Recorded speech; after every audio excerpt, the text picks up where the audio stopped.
Assalamualaikum warahmatullahi wabarakatuh. Selamat pagi, selamat sejahtera diucapkan kepada semua anak-anak murid Ustaz yang masih belum lagi dapat kita bertemu muka pada tahun ni, ya, dah bulan 2 ni. Kita masih lagi dalam keadaan belajar dari rumah. Ya, belajar dari rumah. InsyaAllah kita sama-sama buatlah mana yang kita mampu. Ya, daripada kita duduk saja di rumah, kita teruskan. Ibaratnya kita masih bersekolah, cumanya kita mendapat ilmu itu dari rumah, ya, secara maya ataupun online, insyaAllah. Baik, pada hari ini kita akan belajar Jawi tahun 6 dengan tajuk forensik di Malaysia. Okey, mula belajar kita pada hari ini, kita baca doa bersama-sama. Bismillahirrahmanirrahim. Allahumma aftah alaina hikmataka wa anshur alaina min khazaini rahmatika ya arhamar rahimin. Wahai Tuhan kami, bukakanlah ke atas kami hikmahmu dan bentangkan ke atas kami gendung rahmatmu. Wahai Tuhan yang maha pengasih. Amin, amin ya rabbal alamin. Baik, kita terus ya pada tajuk sains dan teknologi. Kita lihat pada gambar yang ada dekat depan kita ni. Baik, transformasi dunia kini. Ustaz bacakanlah sebab tak boleh nak minta kamu baca kan. Kita tengoklah satu-satu gambar. Yang pertama, gambar sekumpulan guru dan murid tu sedang menghadap teleskop. Apa ditulis dekat situ? Penyelidikan mikrobiologi makanan. Ya, kita mula secara ikut arah jam. Gambar yang pertama. Okey, gambar yang kedua, teknik high fur. Ada gambar kepala lembu kat situ. Okey, yang ketiga, gambar di bawah sebelah tu, lingkungan pembelajaran virtual. Dalam ejaan Rumi kita, virtual. Ini disebutan bahasa Inggeris. Gambar sebelah atas kiri, automasi. Automasi tu apa? Secara automatik. Dan yang akhir sekali atas betul-betul iaitu aero angkasa. Okay, aero angkasa. Ini ialah apa yang yang ada, setelah pun ada pada hari ini tentang teknologi kita. Okey, sains dan teknologi. Padahal ada benda yang lebih canggih lagi daripada apa yang terdapat dalam buku ni. Okey. Baik, kita baca sama-sama teks. Ya, Ustaz belanja lagi. Forensik merupakan satu bidang kerja yang terdapat di Malaysia. Unit ini membantu pihak berkuasa menyelesaikan isu jenayah yang berlaku di negara ini. Mereka perlu mengenal pasti dan menganalisis bahan bukti yang diperoleh di tempat kejadian sebelum mensabitkan kesalahan jenayah terhadap individu yang terlibat dalam kes tersebut. Okey, kita berhenti kejap. Okey, makmal forensik ni kalau ada berlaku kes jenayah, kecurian, rompakan, kematian, jadi unit forensik akan dipanggil untuk menjejak bukti-bukti dan kesan-kesan yang ditinggalkan oleh pelaku jenayah tersebut. Kalau ada rakaman CCTV, dapat daripada CCTV. Kalau tidak ada, kesan-kesan cap jari, kesan-kesan tinggalan barang dan sebagainya. Jadi unit forensik ni akan dibenarkan masuk ke kawasan yang telah dikepung ataupun dikawal. Orang lain tak boleh masuk sebab nanti mengganggu bukti dan kesan yang ditinggalkan. Baik, sambung. Terdapat beberapa jabatan yang terlibat dengan bidang forensik di Malaysia. Antaranya Kementerian Kesihatan. Kementerian Kesihatan ada forensik. Polis Diraja Malaysia. Polis Diraja Malaysia pun ada unit forensik, serta Jabatan Bomba dan Penyelamat. Jabatan Bomba dan Penyelamat pun ada unit forensik. Antara bidang forensik pula ialah perubatan forensik, sains forensik, radiologi forensik, klinikal forensik dan histologi forensik. Bidang tugas ahli forensik ini berbeza-beza mengikut kepakaran mereka dalam menganalisis bahan bukti yang diperoleh. Berbeza-beza. Forensik ni dia agak luaslah dia punya skop. Bukan forensik tu untuk kes bunuh sahaja. Rupanya Jabatan Kesihatan, Kementerian Kesihatan, cek makanan tu yang di kedai-kedai tu pun ada dia punya unit forensik dia. Kan? Jadi kesihatan ada, polis ada, bomba dan penyelamat pun ada. Lagi. Teruskan, contoh kes yang dikendalikan oleh forensik ialah pembunuhan. Ni kecurian yang Ustaz cakap tadi, pembuangan bayi dan pengedaran dadah. Kes ini akan disiasat menggunakan bahan bukti forensik yang ditemui pada badan manusia, objek atau sesuatu yang terhasil di tempat kejadian. Berdasarkan bahan bukti tersebut, unit forensik akan membuat siasatan. Jadi terdapat beberapa peralatan saintifik yang digunakan untuk membantu mendapatkan keputusan analisis yang tepat.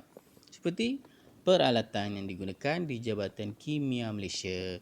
Antaranya ialah, tengok nombor 1, kromatografi gas dengan mass selective detectors. Tengok dia punya ejaan dia jadi begitu setelah dijauhikan. Dan yang kedua, genetic analyzer.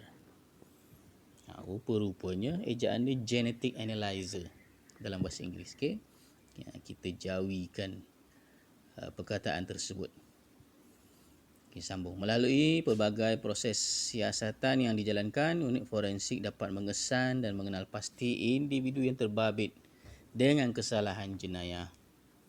Tengok cap jari. Cap jari setiap orang tak sama. Jadi kalau jumpa kesan cap jari di tempat kejadian, unit forensik akan ambil dia dan cuba kesan. Semua orang di Malaysia ini telah mendaftarkan cap jari dia pada dokumen rasmi, iaitu kad pengenalan. Dia ada data tu. Kalau tengok dalam cerita-cerita movie tu, dia letak saja sampel cap jari, dia akan scan dan cari rekod di pengkalan data. Satu Malaysia dia dapat cover. Tapi bila penjenayah tu ialah orang yang tidak berdaftar dengan pengenalan di Jabatan Pendaftaran, tak dapat. Kena guna cara lain. Tak boleh guna detectors itu melalui cap jari. Sambung. Jabatan forensik di Malaysia memainkan peranan penting dalam usaha membantu pihak berkuasa menangani, menyelesaikan dan mengurangkan kes jenayah. Secara tidak langsung, mereka turut membantu meningkatkan keharmonian dan kestabilan negara agar masyarakat hidup aman dan sejahtera. Kita perlukan jabatan forensik sebab dia ada ilmu yang tersendiri. Orang biasa kesan tak pandai. Dalam hal-hal kejadian jenayah ni, dia ada dia punya skill, ada dia punya teknik yang perlu dipelajari. Dia tak boleh tahu macam tu saja. Dia ada ilmu dia. Jadi memang penting jabatan forensik ni untuk menyelesaikan masalah-masalah yang menjadi tanda tanya. Siapa pelaku dia, siapa yang buat, dapat membantu. Bila selesai masalah jenayah, jadi dapatlah menangkap penjenayah dan sumbat dia ke dalam penjara Jadi keamanan dan keharmonian dapat dikekalkan. Baik, tengok ada satu lagi ya. Ni cerita apa ni? Okay. Kita baca pengesan produk halal. Produk halal ni bahagian makanan. Ya, okay, baca. Kesedaran terhadap keperluan barangan halal semakin mendapat tempat dalam kalangan masyarakat Malaysia. Perkara ini mendorong beberapa tokoh akademik Muslim di Malaysia menghasilkan beberapa alat untuk mengesan status halal sesuatu produk. Antaranya ialah nombor 1, pengesahan halal. Rekaan Dr. Muhammad Zali Shah Muhammad Hussein, alat tersebut menggunakan perisian dalam telefon pintar. Dia pakai smartphone saja. Alat itu akan memaparkan 3 warna berbeza apabila melakukan imbasan ataupun scan pada barkod sijil pengesahan yang dikeluarkan oleh pihak Jabatan Kemajuan Islam Malaysia atau JAKIM pada setiap bungkusan produk. Guna handphone kita, smartphone, aplikasi yang ada tu kita scan pada barkod, dia akan keluar keputusan melalui 3 warna berbeza. Tu ya teknologi yang ada sekarang. Nombor 2, kit. Mudah. Alih. Chip nano DNA.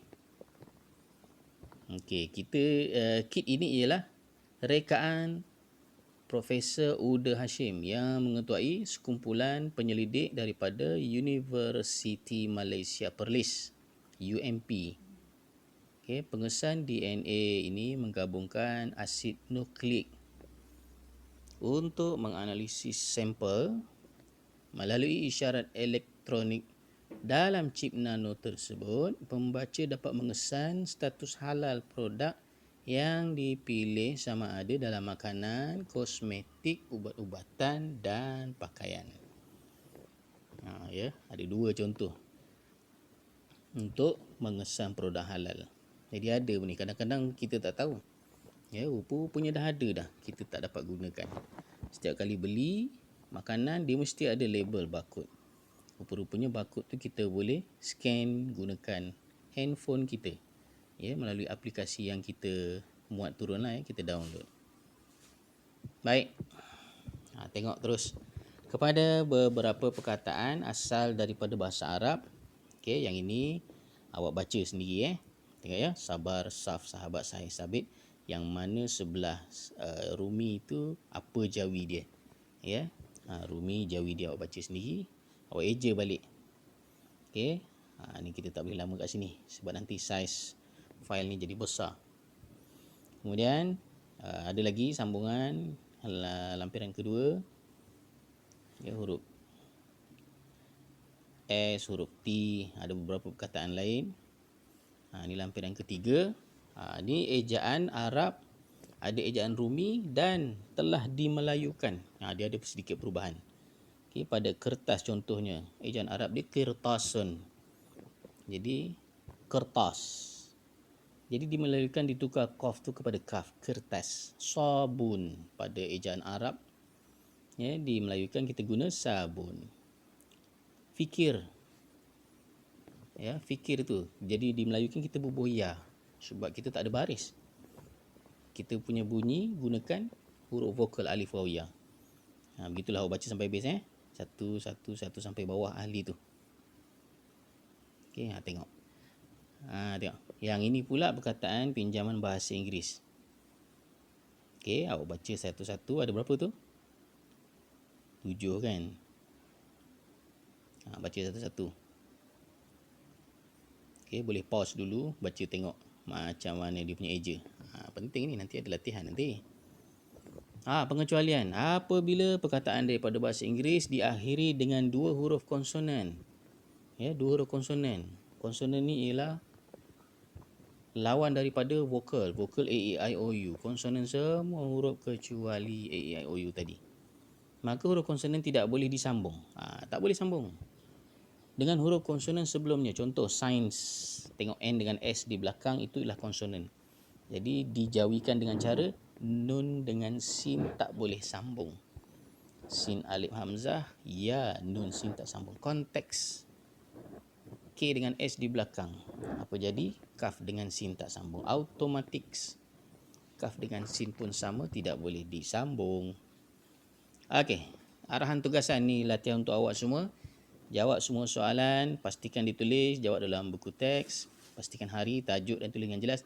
Bukan buku teks, buku tulis, maaf. Apa-apa buku pun boleh, sebab kita nak dia punya gambar sahaja, ya, tak perlu hantar buku. Akhir sekali, snap hasil kerja yang jelas kepada WhatsApp Ustaz. Okey, ada dia punya nama sekali. Buku mana-mana nak pakai pun tak apa, kertas A4 pun tak apa. Yang penting tulisan jelas. Okey, ini dia soalan dia. Rumikan perkataan di bawah. Ada 1, 2, 3, 4, 5. Tuliskan dia punya jawi, kemudian tuliskan sebelah dia jawapan bergaris, ya. Ya, bergaris sebelah dia. 1, 2, 3, 4, 5 saja. Tak banyak pun. Yang kedua, terbalik pula. Jawikan perkataan tersebut berikut.